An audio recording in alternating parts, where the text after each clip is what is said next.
차라리 데려오지 말걸. 뭐 이렇게 챙겨줄 게 막 이렇게 먹고 싸가지고 하향을 해야 되나? 유기가 됐다는 거는 결국 보호자가 있었단 말이잖아요.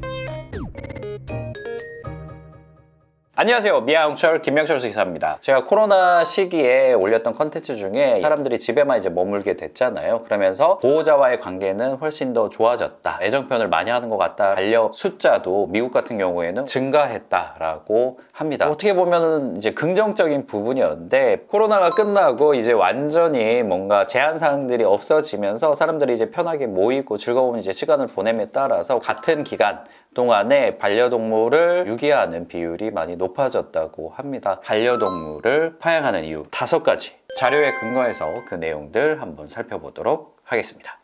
2022년 농림수산식품교육문화정보원에서 동물보호 국민의식조사라는 것을 이제 진행을 했고, 반려동물의 파양을 한 번이라도 생각해 본 적이 있거나 또는 그런 경험이 있는지에 대해서 질문을 했습니다. 놀랍게도 20%의 보호자들이 파양을 했던 경험이 있거나 또는 파양을 고려한 적이 있다라고 대답을 했고요. 이유들을 순서대로 나열을 해보니 그 첫 번째는 바로 이것이었습니다.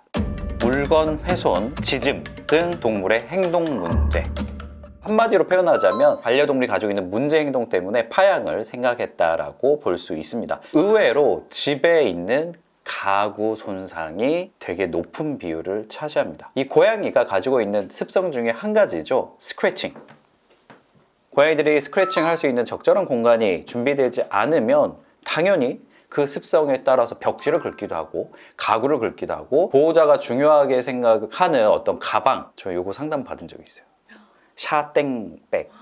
친구 놀러 왔는데 긁어가지고 이걸 내가 물어줘야 되는지 고양이가 물어줘야 되는지, 이거에 대해서 고양이가 어떻게 물어줘요? 그 다음은 배변 배뇨 실수입니다. 실수인 경우도 있고 또는 마킹을 하기 위해서 스프레이 형태로 하는 경우도 있는데, 이렇게 배변 배뇨를 잘 가리지 못했을 때도 보호자들이 나는 예상했던 거랑 너무 다른 이 상황을 견딜 수가 없어, 큰 소리로 막 목청 터지게 우는 소리가 너무 강하면 이 민원에 지쳐서 파양을 고려하는 경우도 분명히 발생합니다. 강아지들 같은 경우에는 디바킹이라고 해서 짖는 소리가 나지 않는 그런 수술을 이제 진행하는 경우도 있고요. 암컷 고양이 중성화 수술이 안 돼 있으면 발정기에 메이팅 콜이라고 해서 이 사방팔방의 수컷 고양이들에게 내가 발정이 왔다고 알릴 정도의 큰 울음소리로 울기 때문에 파양을 고려하기도 하는 그런 지점이 됩니다. 그 다음은 바로 공격성이에요. 뭔가 상처가 나거나 했을 때는 파양을 생각한다는 점에 대해서 알 수가 있습니다. 저 중학생 때 집 근처 동물병원에 성대 수술하고 버려진 말티즈가 있었거든요. 걔를 맨날 오고 가면서 나가 정들어서 제가 키웠었어요. 곰이. 성대 수술을 한다거나 또는 이제 고양이 같은 경우에는 디바킹이랑 비슷한 개념으로 디클로의 개념이 있잖아요. 발톱을 절단하는 수술을 하는 경우가 개나 고양이가 가지고 있는 기본 습성에 대해서 이해도가 전혀 없는 상태에서 처음에 입양을 하고 애들을 기르기 시작했기 때문에 정상 행동인데 이거를 문제 행동으로 인식하는 경우가 있다는 점에 대해서는 정확하게 짚어드리고 싶어요. 고양이는 고양이이기 때문에 긁는 행동을 당연히 합니다. 미국에서 디클로를 한 경우에 파양이 덜 되는지에 대해서 확인을 해봤는데 그 파양에 대한 비율의 차이가 없었습니다. 이 말은 뭐냐면 파양하기 위해서 이유를 갖다 붙인 거지, 정말로 이 친구를 아끼는 마음이 있었다라고 하면 이걸 그럼 어떻게 좀 해결해 줄까, 긁어도 되는 것들을 잘 제공을 해주면 이런 문제가 대부분 예방이 되기 때문에 내가 소중하게 생각하는 것들을 망쳤다고 해서 파양을 하지는 않을 겁니다. 결국은 이 친구 자체를 받아들일 생각이 없었다. 정상 행동인데도 내가 마음에 들지 않기 때문에 이걸 비정상 행동, 문제 행동을 가지고 있어라고 이미 단정 지어버렸다라고 보실 수도 있습니다. 거의 차이가 없던 두 번째 이유입니다. 26%를 차지한 이유였는데요. 예상보다 지출이 커서. 저는 근데 이게 신기한 포인트거든요.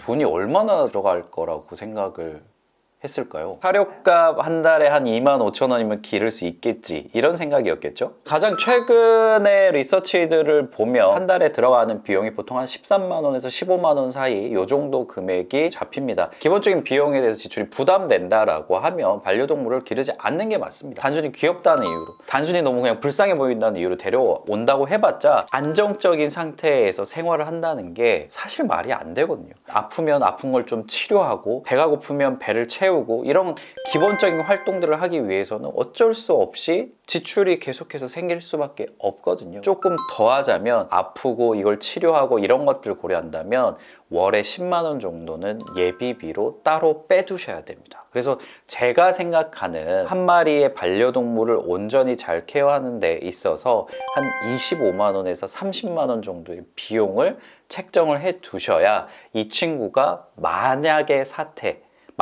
상황에까지 대처할 수 있는 준비를 할 수 있다라고 보시면 맞습니다.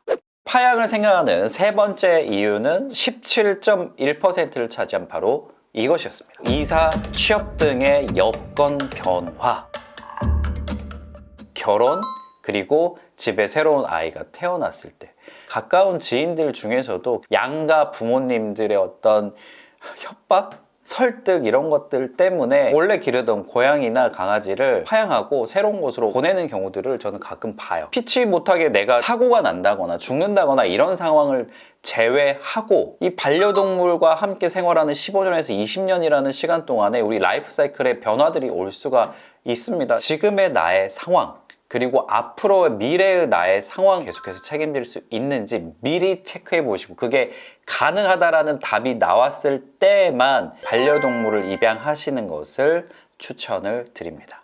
다음 네 번째 이유는 14.6%를 차지했습니다. 동물이 질병에 걸리거나 사고를 당했을 때, 직접적으로 아팠을 때 이 친구를 파양을 했다라기보다는 이 친구가 이렇게까지 아픈 모습을 보고 힘들어하는 모습을 봤을 때 차라리 데려오지 말걸, 고민했다 정도로 좀 저는 해석을 하는 게 맞다라고 보고요. 미국 동물학대 방지협회에서 나오는 그 자료들을 보면 유기동물 보호센터에 들어와 있는 친구들은 지금 당장이라도 입양을 갈 수 있을 만큼의 건강한 개체들이 99%라고 이야기를 하고 있습니다. 만약에 그런 경우라고 하면 유기동물 보호센터에 아픈 개체들의 비율이 아주 높아야 되잖아요. 아파서 버림받은 애들이. 근데 그렇지는 않아요. 다르게 그냥 생각을 해봐도 반려동물이 아프다고 해서 길에다 버립니까? 제가 만약에 그런 상황이면 저는 집에서 제가 할 수 있는 최선을 다하고 이 친구를 보살펴서 마지막까지 제가 케어를 할 것 같습니다. 반려동물 파양을 생각하는 다섯 번째 이유, 요거는 비율이 한 10.3%였습니다. 예상보다 시간이 많이 들어서. 앞에 예상보다 최소한 고양이 같은 경우에 그래도 하루에 2시간 정도의 케어하는 데 시간을 좀 보내야 된다. 뭐 같이 자는 시간을 케어했다고 하시는 말도 안 되는 소리 하지 마시고요. 보살피고 뭐 먹고 빗질하고 같이 놀아주고 이런 것들을 하는데 하루에 2시간 정도의 시간을 전혀 계획이 없었던 거죠. 뭐 이렇게 챙겨줄 게 많고 먹고 싸가지고 화장실을 맨날 이렇게 치워줬어야 돼? 현실 집사로서의 현타가 딱 오는 순간 길에다 돌려보내면 또 나 말고 좋은 사람 만나겠지. 유기되는 숫자가 조금씩 줄어들기는 했어요. 그래도 10만 마리가 아직도 넘습니다. 하루에 300마리 정도의 반려동물들이 버림을 받고 있고요. 이거는 또 다시 나눠보면 5분에 한 마리씩 반려동물들이 유기되고 있다는 말입니다. 보호센터마다 차이는 있겠지만 구조가 되더라도 10일 이내에 원 보호자가 나타나거나 새로운 입양처를 찾지 못하면 안락사를 고려하는 대상이 되게 됩니다. 항상 보호센터의 자리는 부족하고 새로 들어와야 되는 유기동물들은 넘쳐나고 있어요. 이 문제를 해결하기 위해서 시군에서 더 많이 지으면 이게 문제가 해결이 될까요? 근본적인 해결책이 결국 아니죠. 처음부터 기르지 마십시오. 여러 가지 상황들에 대해서 미리 고려하지 않고 데려오셨다라고 하면 유기동물이 될 수밖에 없는 운명에 처하게 됩니다. 반려동물들이 파양당하게 됐을 때 되게 심리적으로 힘들어한다는 거 알고 계시나요? 경험 있으시죠? 네, 꽃냥이. 길에서 저를 따라온 아이잖아요. 주변에 키우고 싶다는 분이 계셔서 그 집에 입양을 보냈다가 이제 털이 너무 많이 빠져서 못 키우겠다. 그래서 다시 돌아왔어요. 근데 그날부터 애가 숨어가지고 한 일주일을 침대 밑에 있더라고요. 파양에 대한 개념이 조금씩 다를 거예요. 개랑 고양이는 좀 또 다를 것 같은데, 개들은 보호자를 맹목적으로 따르는 아이들이기 때문에 원 보호자가 계속 바뀌는 상황에 대해서 너무 혼란스럽고 스트레스를 받을 수밖에 없고, 고양이도 개와 비슷한 그런 기본적인 마음이 있지만 추가적으로 환경이 바뀌는 것, 새로운 영역지에 가서 또 적응하고 계속해서 환경이 바뀌어 나가는 거, 거기에는 이제 보호자도 포함이 되겠죠. 너무나도 스트레스 받고 이 상황이 짧은 기간 동안 여러 번 발생하게 된다라고 하면 이 친구들은 트라우마가 생깁니다.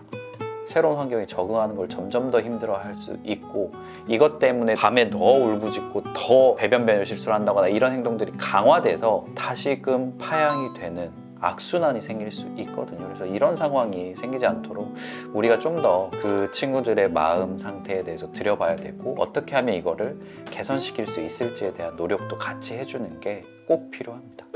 오늘의 컨텐츠, 무거운 이야기지만 또 우리 대감님들께서는 꼭 알아야만 하는 컨텐츠니까요. 오히려 그렇게 말씀드리고 싶어요. 대감님들, 주변에서 반려동물 기른다고 하면 쫓아다니면서 말리는 그런 모습이 오히려 좋을 수도 있으니까, 반려동물 한번 길러봐, 있으면 너무 좋아, 뭐 이런 이야기는 절대 우리는 금기 약속하는 걸로 하고요. 오늘의 컨텐츠가 유익하셨다면요, 구독과 좋아요, 알림 설정까지 부탁드리겠습니다. 오늘도 고맙게 애기씨도 함께 인사하겠습니다.